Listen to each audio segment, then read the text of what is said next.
Hola, me llamo Jania Sánchez Zamora. Estudio en la Escuela Normal Preescolar Profesora Francisca Madera Martínez. Voy en el primer semestre, grupo C. Bueno, les empezaré hablando sobre la teoría psicosexual. En nuestra sociedad existe la idea generalizada de que la sexualidad se manifiesta exclusivamente en la pubertad o el inicio de la vida adulta. Pues sí, bien se reconoce que los seres humanos nacen y viven con un sexo, son asumidos por lo general como asexuados durante la infancia. Bueno, esta se trata de una teoría formulada por Sigmund Freud, en la cual las variaciones sexuales tienen una gran importancia para el desarrollo de la psique humana. Mencionado que los seres humanos nacemos con un sexo y la sexualidad no es entendida para él como las prácticas sexuales adultas. A esto me estoy refiriendo al coito. Bueno, Sigmund Freud fue un médico neurólogo austríaco del origen judío, padre del psicoanálisis, de una de las mayores figuras intelectuales del siglo XX. Uno de sus intereses científicos inicial como investigador se centró en el campo de la neurología, derivando progresivamente hacia la fuente psicológica de las acciones mentales, investigaciones de las que se daría cuenta de la causática de su consultorio privado. Freud estudió en París con el neurólogo francés Jean Martin las aplicaciones de la hipnosis en el tratamiento de la histeria. Bueno, esto da vuelta a la ciudad. Paulatinamente reemplazó con tanto su gestión hipnótica como el método cartesiano en la asociación libre y la interpretación de los sueños. Bueno, de igual modo, la búsqueda inicial centrada en la remodelación de los traumas psicógenos como productores de síntomas fue abriendo paso al desarrollo de una teoría eticológica de las neurosis más diferenciadas. Todo esto se convirtió en el punto de partida del psicoanálisis, al que se dedicó interrumpidamente el resto de su vida. En el abordaje de la sexualidad infantil, los tres ensayos para una teoría sexual, Freud distingue por un lado la sexualidad infantil y por el otro la sexualidad puberal y adulta. Bueno, en esta última estructura, bajo la primacia de la genitalidad, entre las dos existe una especie de tierra binaria, denominada periodo de lactancia. Se extiende desde la finalización pregenital. Esto claramente es hasta el comienzo de la pubertad, donde se pone en juego la etapa final pregenital. Esto explica que existen tres componentes fundamentales dentro de la personalidad: el ello, el yo y el superyo. El ello es la parte en la que satisface los deseos, en la que aparecen los primeros impulsos de la mente humana. Una de las primeras características que noté en la teoría psicosexual de Freud es que apoyan las funciones vitales. Los fines y las fuentes que constituyen las zonas erogéneas son múltiples. El objeto de satisfacción es contingente y variable. Bueno, otra de las novedades de las etapas de Freud es la conceptualización del sujeto infantil como perverso polimorfo, en la medida en que sus fines y objetos se desvían de los genitales, además de disponer de múltiples pulsiones parciales. Cada una de ellas persigue su satisfacción independientemente una de la otra. En la sexualidad infantil se pretende reconocer la existencia, en esta etapa de la vida, de excitaciones o necesidades genitales precoces, así como también la intervención de otras zonas corporales, o sea, zonas erogéneas, que buscan el placer, por ejemplo, la succión del pulgar. Bueno, independientemente del ejercicio de una función biológica. Es por eso que la psicoanálisis habla de la sexualidad oral, anal, fálica y genital. Bueno, en la primera etapa, que es la etapa oral, ocupa aproximadamente los primeros 18 meses de vida. En ella aparecen los primeros intentos por satisfacer las demandas promovidas por la libido. En ella, la boca es la principal zona en la que se busca placer. En la etapa anal se producirá desde el fin de la etapa oral y hasta los 3 años de edad. Se trata de la fase en la que se empieza a contraer el esfínter de la defecación. Para Freud, esta actividad está vinculada en el placer y la sexualidad. Para el niño, eliminar orines es algo normal, natural y placentero. Lo consideran incluso como una especie de regalo que dan al adulto. Esto porque para él es como dependerse de parte de su cuerpo y entregarlo a mamá y a papá. El niño debe aprender a cooperar como una persona más poderosa, lo que provoca experiencias nuevas de satisfacción y ansiedad. Bueno, la satisfacción viene de cumplir los deseos de los padres, avisar y controlar. La ansiedad proviene de la vergüenza y la desaprobación de los demás. La función autoconservadora del erotismo anal está dada por el proceso de evacuación de los intestinos y la vejiga por el placer de que provoca de que lo has hecho muy bien. Este sentimiento de bienestar compensa al inicio de esta fase. los frecuentes malestares y tensiones padecidos para el niño mientras sus intestinos aprenden a realizar su función diaria. En la etapa fálica es una fase pulsional que duraría entre los 3 y los 6 años y su zona erogénea asociada es la de los genitales.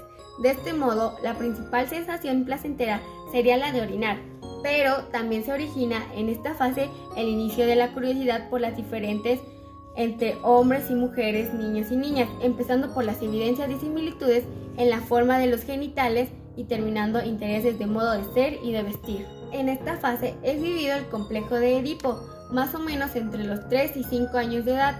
Su disciplinación señala el inicio del periodo de lactancia. En este complejo desempeña un papel fundamental en la estructuración de la personalidad y la orientación del deseo sexual. El complejo de Edipo es el conjunto organizado de los deseos amorosos y hostiles que el niño experimenta respecto a sus padres. Es una forma llamada positiva. El complejo se representa como en la historia de Edipo Rey, desde el deseo de la muerte rival, que es el personaje del mismo sexo opuesto. En su forma negativa se representa a la inversa amor hacia el progenitor del sexo y odio y celos. En la fase lactancia empieza hacia los 7 años y se extiende hasta el inicio de la pubertad. La etapa de lactancia se caracteriza por no tener una zona erogénea concreta asociada y en general por representar una congelación de experimentaciones en materia de sexualidad por parte de los niños. La etapa de la lactancia ha estado asociada a la aparición de pudor y la vergüenza relacionada con la sexualidad. En esta canalización de la energía sexual le permite adquirir nuevos conocimientos y habilidades. Y por último tenemos la etapa genital. En la cuarta fase del desarrollo, que se caracteriza por la organización de la libido alrededor de las zonas genitales. La etapa genital aparece con la pubertad y se prolonga en adelante. Está relacionada con los cambios físicos que acompañan a los adolescentes. Además, en esta fase del desarrollo psicosexual, el deseo relacionado con lo sexual se vuelve tan intenso que no se puede reprimir con la misma eficacia que en las otras etapas anteriores. La zona erógena relacionada con este momento vital vuelve a ser de los genitales, pero a diferencia de lo que ocurre en la fase fálica, aquí ya se han desarrollado las competencias necesarias para expresar la sexualidad a través de un vínculo de unión de carácter más abstracto y simbólico que tiene que ver con la que el consenso se apega con otras personas. Bien, ahora les hablaré sobre la teoría psicosocial. Esta fue planteada por Erik Erikson por parte de los fundamentos de la teoría psicosexual desarrollada por Sigmund Freud, discrepando de la relevancia de Freud. Otorga el desarrollo sexual para explicar el desarrollo evolutivo del ser humano. Por eso, dentro de su teoría, busca reinterpretar los aspectos sociales del ser humano desde que nacen hasta que mueren, haciendo más énfasis en la interacción social de las personas que experimentan. En la psicología evolutiva, también llamada psicología del desarrollo, la teoría del desarrollo psicosocial de Erikson es una de las teorías más extendidas y aceptadas. Bueno, a continuación voy a hablar sobre algunas de las fundamentaciones de la teoría de Erikson, así como voy a describir las etapas y los conflictos. La teoría del desarrollo psicosocial fue ideada por Erik Erikson a partir de la reinterpretación de las fases psicosexuales desarrolladas por Sigmund Freud, en las cuales subrayó los aspectos sociales de cada una de ellas en 4 de las facetas principales. Bueno, en la primera enfatizó la comprensión del yo como una fuerza intensa, como una capacidad organizadora de la persona, capaz de reconciliar las fuerzas sintónicas y distónicas y así como de resolver las crisis derivadas del contexto genético, cultural e histórico de cada persona. En la segunda puso el relieve de las etapas del desarrollo psicosexual de Freud, integrando la dimensión social y el desarrollo psicosocial. En la tercera propuso el concepto del desarrollo de la personalidad desde la infancia a la vejez. En la cuarta investigó acerca del impacto de la cultura de la sociedad y de la historia en el desarrollo de la personalidad. La discrepancia entre Erik Erikson y Sigmund Freud es que Erikson disiente con Freud en la relevancia que en este último otorgó el desarrollo sexual para explicar el desarrollo evolutivo del individuo. Erikson entiende que el individuo, a medida que va transcurriendo por las diferentes etapas, va desarrollando su conciencia gracias a la interacción social. Bueno, Erikson también propone una teoría de la competencia entre cada una de las etapas vitales que da pie al desarrollo de una serie de competencias. Si en cada una de las nuevas etapas de la vida de la persona ha logrado la competencia correspondiente a ese movimiento vital, esa persona experimenta una sensación de dominio que Erikson contextualiza como fuerza de ego. Otro de los rasgos fundamentales de la teoría de Erikson es que cada una de las etapas se va determinando por un conflicto que permite el desarrollo individual. Cuando la persona logra resolver cada uno de los conflictos, crece psicológicamente.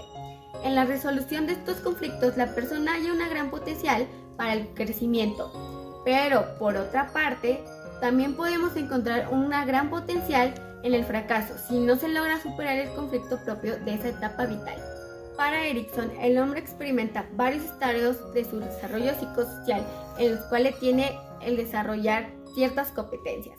Bueno, esto haría que de alcanzarse, la persona creciese psicológicamente y lograse entrar con una mayor estabilidad emocional en las etapas siguientes. En la teoría ampliamente extendida, acepta dentro de la psicología evolutiva a partir de la cual nace el concepto de personalidad. Erikson, en definitiva, es otro de los personajes que todo educador debería conocer para un conocimiento más profundo de su alumnado y de sí mismo, sobre todo en lo referido a las primeras etapas de su teoría. Bueno, a continuación les voy a hablar de los 8 estadios que plantea Erikson en su teoría del desarrollo psicosocial. La infancia, nacimiento hasta los 18 meses. En el primer estado de todo ser humano, donde la vinculación con la madre determinará el tipo de vínculo que podrás ejercer con otras personas a lo largo de toda tu vida. Las personas más positivas con la madre impulsa a tener relaciones de confianza con los otros, y las personas más negativas pueden conducir a un total de desconfianza con las demás. Entre los grados de confianza y desconfianza aparecen otros grados de sentimiento como de satisfacción, de seguridad y frustración. Niñez temprana, que es de los 18 meses a los 3 años. El niño comienza a experimentar su independencia, sus logros fortalecen su autonomía y sus fracasos le hacen desarrollar sentimientos de vergüenza y de duda. Es un periodo en el que el niño trabaja su voluntad en cada actividad que hace, tanto para el desarrollo cognitivo como muscular. Aprende a correr, sus primeras letras, el control de sus intereses y mejorar comunicaciones con los demás. Edad de juego, que es de los 3 años a los 5 años. En la etapa de la infancia, en la cual el niño desarrolla una gran curiosidad por el mundo en el que lo rodea, en esta etapa definirá su apertura de creatividad, la cual será positiva si es estimulada por los padres o trucada si sus padres transmiten sentimientos de rechazo o culpabilidad. En esta etapa el niño experimenta un crecimiento intelectual y físico muy rápido, motivado por sus experimentos al realizar cosas diferentes y relacionándose con otros niños. Edad escolar, que es de los 6 años hasta los 12 años. Es una etapa en la que los niños desarrollan y ponen a prueba su autoestima, la cual se fortalece o desvanece dependiendo del tipo de relaciones que establezcan en casa, con su familia, con sus amigos o en su grupo. Cuando vives en esta etapa, forma positiva es capaz de realizar muchas actividades por sí mismo, poniendo a prueba sus conocimientos previos, esfuerzos y habilidades. En caso contrario, cuando hay comparaciones constantes con otros sentimientos excesivos de fracaso, el niño comienza a experimentar inferioridad. Por ejemplo, cuando yo estaba en la primaria, yo no ponía mucha atención y tenía muy bajas calificaciones y siempre me andaban comparando con mi hermano de que tu hermano saca mejores calificaciones, que debería ser igual que tú, que quién sabe, muchas cosas. En la etapa de la adolescencia, que es de los 13 hasta los 19 años, en esta etapa es la exploración de la identidad en la que el adolescente comienza a buscar su propio estilo, buscan ser más independientes de los padres, se fijan más en las posibilidades de trabajos y oficios y piensan en un futuro y sueñan con un estilo de vida diferente. Es decir, que están constantemente buscando respuestas acerca de su propia identidad. Un día pueden querer algo y al otro día rechazar por completo esa idea, lo que puede causar confusión y frustración. Etapa de la juventud, de los 20 hasta los 40 años. Es una etapa en la que la relación con los otros cambia. Se tiene un poco más definida la identidad y esto hace que las personas se relacionen de una manera más consciente con aquellas que les ayuden a reforzar dicha identidad. También se busca un tipo de relación más estable, más íntima, con mayor compromiso, y se hace importante la relación de compañía y confianza. Cuando las personas durante esta etapa no consiguen mantener relaciones estables con los otros, experimentan aislamiento y soledad. lo cual podría generar depresión.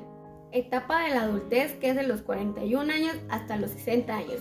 Bueno, es una etapa en la que las personas tienen el deseo de sentirse útiles para la familia y para la sociedad. Por eso invierten más en el futuro y impulsan a sus familias que comiencen a pensar sobre las generaciones que vendrán.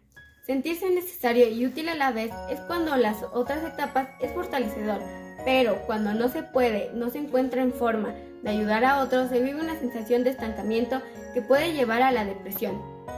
Etapa de la vejez, de los 61 años hasta la muerte. Es una etapa en la forma de vivir se ve alterada totalmente. Puede ser el individuo que deje de ser productivo, ya sea por retiro de su trabajo, impedimentos físicos. Bueno, también es una etapa en la que se experimenta el miedo a la muerte, debido a causas como que los amigos fallecen, familiares envejecen o el propio cuerpo se deteriora. Eso sí, la vejez entra de cada forma distinta en cada hogar y ello depende mucho de la cultura en la que se viva. Y esto es lo que marcará verdaderamente la calidad de vida que se tenga durante la última etapa. Bueno, por último iremos con la teoría psicogenética, que fue creada por Jean Piaget. Jean Piaget es una de las figuras más representativas de la psicología en el siglo XX. Nació en Suiza. Su formación inicial fue en el campo de biología y fue concluyendo su desarrollo científico. A los 15 años publicó una serie de artículos sobre los moluscos de Suiza que tuvieron un gran valor en su formación. Luego de 1918, con aproximadamente 22 años, logró el doctorado con una tesis sobre los moluscos. Jean es un autor de muchísimas obras notables que no solo para el área de psicología, sino también para otras ciencias como la pedagogía, matemática, lógica, epistemología. Fue considerado como el padre de la epistemología genética y reconocida por sus aportes al estudio científico de la infancia y su teoría constructivista del desarrollo de la inteligencia, creada a partir de una propuesta evolutiva de la interacción del sujeto y objeto. Sus estudios sobre el desarrollo cognitivo del niño ejercen una influencia trascendente a la psicología evolutiva y la pedagogía moderna. Jean Piaget se licenció y doctoró en biología en la universidad de su ciudad natal. En la Universidad de la Sorbona de París estudió la psicología, patología, lógica y filosofía de las ciencias en 1919. Jean comenzó a desarrollar sus teorías sobre la naturaleza del conocimiento, cuya intención era estandarizar una prueba de inteligencia con los niños de París, centrándose en el análisis de los errores cometidos en dicha prueba. De ahí formuló la expresión acerca de que los más importantes, las respuestas son erradas brindadas por los niños, que el número de respuestas sean correctas. Estimaciones que luego se transformarían en parte primordial de su teoría, se le llevaría a considerar que la lógica no era innato, sino aprendido. Así encontró la psicología un campo de investigación y desarrolló distintos estudios de la finalidad de comprender el pensamiento del niño y ver cómo se origina y cómo cambia el pensamiento. El objeto de estudio es el proceso de estructuración del pensamiento y el conocimiento humano, concibida a la inteligencia como un estado de equilibrio hacia el cual tienden las adaptaciones y acomodaciones sucesivas, íntimamente relacionadas con el nivel de maduración biológica alcanzadas por un niño desde su nacimiento hasta la adolescencia. Como ya saben, ya distinguió una serie de etapas sucesivas del desarrollo intelectual del niño a los que denomina estadios. Como primero está el estadio sensomotor, que desde el nacimiento hasta aproximadamente 1 año y medio a 2, este estadio es en el que el niño usa sus sentidos y habilidades motrices para conocer aquello que le circunda, confiándose inicialmente en sus reflejos y adelantando la combinatoria de sus capacidades sensoriales y motrices. Así se prepara para luego poder pensar con imágenes y conceptos. El estadio preparatoriano el estadio preparatoriano es el segundo de los 4 estadios que sigue el estado sensoromotor y tiene una aproximación entre los 2 y 7 años de edad. En este estadio se caracteriza por la intersección de las reacciones de la etapa anterior, dando lugar a acciones mentales que aún no son categorizables como operaciones de su inacuadización de reversibilidad. Son procesos de caracterización de esta etapa: el juego simbólico de la centración, la intuición, el asimismo, el egocentricismo y la reversibilidad. El estadio de las operaciones concretas, que es de los 7 a los 11 años. Bueno, cuando se habla aquí de operaciones se hace referencia a las operaciones lógicas usando para la resolución de problemas. El niño en esta fase o estadio ya no solo usa el símbolo, es capaz de usar el símbolo de un modo lógico y a través de una capacidad conservar llegar a generalizar atinadas.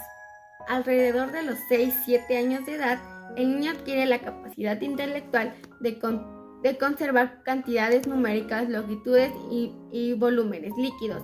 Aquí por conservación entienden la capacidad de comprender que la cantidad se mantiene igual aunque se varíe de su forma. En cambio de un niño que ha accedido al estadio de las operaciones concretas, esta intelectual capacidad está comprendiendo que la capacidad es la misma. En recipientes es muy diferente formarlas. Alrededor de los 7-8 años, el niño desarrolla la capacidad de conservar los materiales. Por ejemplo, tomando una botella de arcilla y manipulándola para hacer varias bolitas, el niño ya debe conscientemente reunir todas las bolitas de la cantidad de arcilla. Será prácticamente la bola original a la capacidad recién mencionada.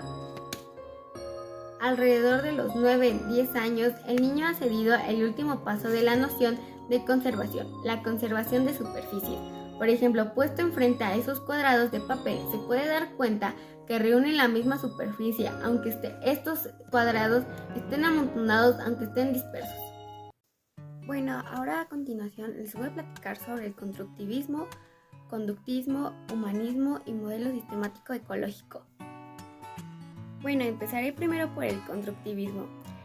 El constructivismo es una corriente pedagógica basada en la teoría del conocimiento constructivista, que postula las necesidades de entregar al estudiante las herramientas necesarias que le permitan construir sus propios procedimientos para resolver situaciones problemáticas, lo que implica que sus ideas puedan verse modificadas y siga aprendiendo. El constructivismo propone un paradigma donde el proceso de enseñanza se percibe y se lleva a cabo como un proceso dinámico, participativo e interactivo del sujeto, de modo de que el conocimiento sea una auténtica construcción operada por personas que aprender. El constructivismo en pedagogía se aplica como concepto didáctico en la enseñanza de la orientación a la acción. Bien, como figuras claves del constructivismo destacan principalmente a Vygotsky, que se centraba en él como el medio social que permite una reconstrucción interna, y a Piaget, que se centraba en cómo se construye el conocimiento partiendo desde la interacción en el medio. La construcción del aprendizaje surge de las aplicaciones de la psicología conductual, donde se especifican los mecanismos conductas para programar la enseñanza del conocimiento. Igualmente, posteriormente, ese enfoque fue considerado como absolutamente durante la revolución cognitiva y entonces adquiriendo prominencia los abordajes cognitivos, entre ellos los constructivistas. Existe otra teoría constructivista del aprendizaje cognitivo y social de Albert y Walter, dos teóricos del aprendizaje cognitivo y social, así como una variante del constructivismo como mecanismo conductual propuesta por Mercedes Chávez para el aprendizaje de la lectoescritura en las primeras etapas del niño. Bueno, aquí el humano, tanto en lo cognitivo como en lo social y afectivo, no es producido del ambiente ni el resultado de sus disposiciones internas, sino como una reconstrucción propia que se va reproduciendo constantemente como resultado de la interacción entre dos factores. El conocimiento no es una copia fiel de la realidad, sino una reconstrucción del individuo. Se considera al alumno poseedor de conocimientos sobre los cuales tendrá que construir nuevos saberes. Según Ausubel, solo habrá aprendizaje significativo cuando solo se trata de aprender, se logra relacionar de forma sustantiva y con lo que ya se conoce quien quiera aprender, es decir, con aspectos relevantes y preexistentes de su estructura cognitiva. En esto no se pone a base la genética y la hereditaria. Es una posición superior o por encima de los saberes, es decir, a partir de los conocimientos previos de los educandos. El docente guía para que los estudiantes logren construir conocimientos nuevos y significativos, siendo para ello los actores principales de su propio aprendizaje. Un sistema educativo que adopta el constructivismo como línea psicopedagógica se orienta a llevar a cabo a un educando en otros niveles. Claro que un supuesto fundamental del constructivismo es que las personas aprenden activos y desarrollen el conocimiento por sí mismos. Para atender bien las materias, los aprendizajes deben descubrir los principios básicos. Algunos creen que las estructuras mentales se vuelven un reflejo de la realidad, mientras que otros, los constructivistas radicales, consideran que la única realidad que existe es en el mundo mental del individuo.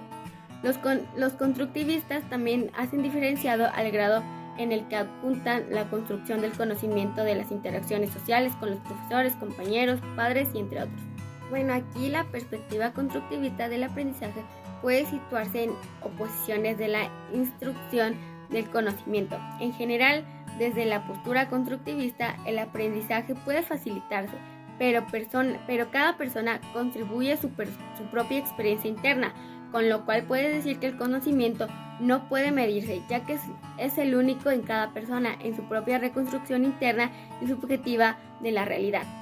La construcción del conocimiento puede analizarse desde dos vértices, que son los procesos psicológicos que implican el aprendizaje y los mecanismos de influencias educativos que promueven, guían y orientan dicho aprendizaje.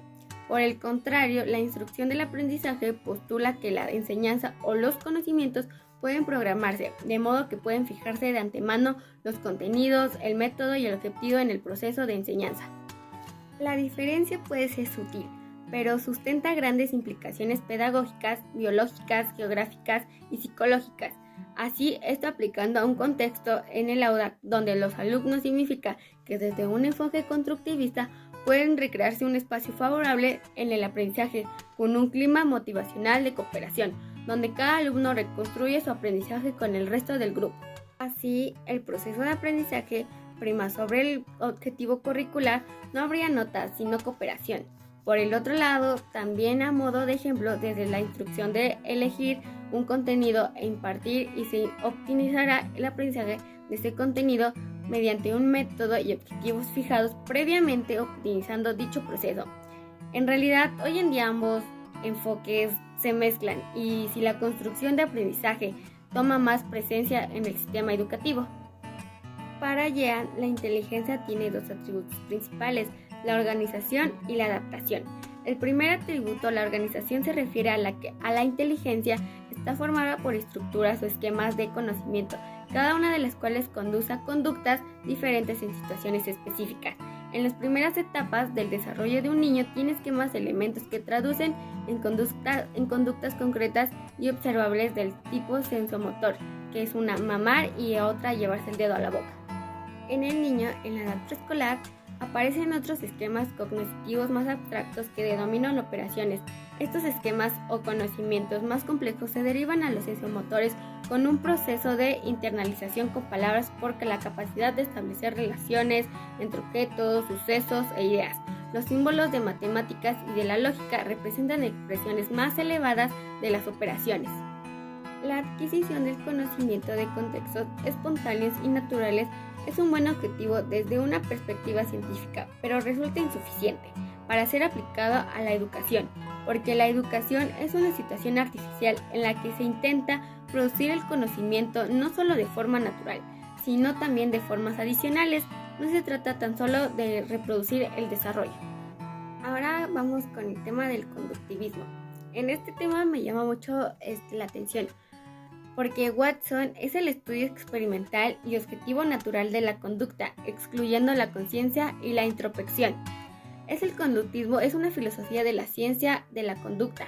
Se define como varios aspectos esenciales en su objeto de estudio y la diferencia de Watson se centró a describir las leyes generales que rigen la conducta. El objeto de estudio de la psicología y la formación de cómo se concibe la conducta es entendible de diversos modos. Bueno, porque según el enfoque es desde quien lo vea. Robert define el conductivismo como una renuncia a las doctrinas del alma, la mente y la conciencia para ocuparse del estudio de los organismos de las interacciones con más ambientes. El término más amplio los consideramos como equivalentes al término de la ciencia, dado que se ocupa de la naturaleza a partir del principio del comportamiento. Así, la química estudia el conocimiento del comportamiento de la materia y sus propiedades. La astronomía estudia el comportamiento de los astros y galaxias, y la psicología estudia la interacción entre los organismos y su entorno.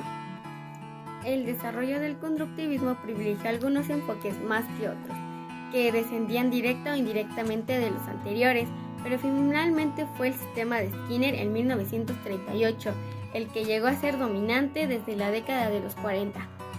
El conductismo asume el punto de vista de que el comportamiento no puede ser explicado, apelado de ningún modo a estructurar internas o procesos de cerebro. En lugar de ello, los conductistas querían aplicar el comportamiento entre el humano del que haga las términos de las relaciones entre las entradas. Igualmente, tiene su origen en torno a la obra de John Watson. Este autor sostuvo que el único medio en el que la psicología podría ser científica era estudiando la conducta que manifiesta. Para predecir y explicar dicha conducta, basta de estudiar los antecedentes y consecuentes. Sensibilización sistemática se utiliza como las fobias, como la fobia de volar o algunos insectos. Consiste en ayudar y entrenar a la persona que padece la fobia para que se relaje ante el estímulo que resulta desagradable de forma paulatinamente. La fobia se sustituye por relajación. Terapia de aversión. Se trata de asociar un estímulo desagradable a un hábito perjudicial. Ha sido una técnica que ha sustituido cierta polémica. Relajación. Esta es igual que la primera, que es el objeto en la relajación en situaciones que producen estrés, nerviosismo o miedo. Activación conductual. Se trata de una técnica utilizada para tratar la depresión porque ayuda a salir al paciente de la situación inactiva o tristeza que suele aparecer en casos de depresión. Para romper el círculo, activa mediante la realización de actividades positivas, emocionales positivas que refuercen al paciente, que le aporten la sensación de retomar el control de su vida. Algunas ventajas del conductismo pueden ser predecir y controlar la conducta, que permite la planificación, determina la imaginación del sentimiento y la asociación como términos comportables, eficaz del entrenamiento, consigue modificar comportamientos. Igual desventajas son que considera las emociones como reflejos condicionados, resulta reduccionista, las actividades deben de ser previamente definidas y controladas, el intento de predecir controlar la conducta en forma empírica y experimental y eficaz motivos y rendimientos a corto plazo más a largo plazo.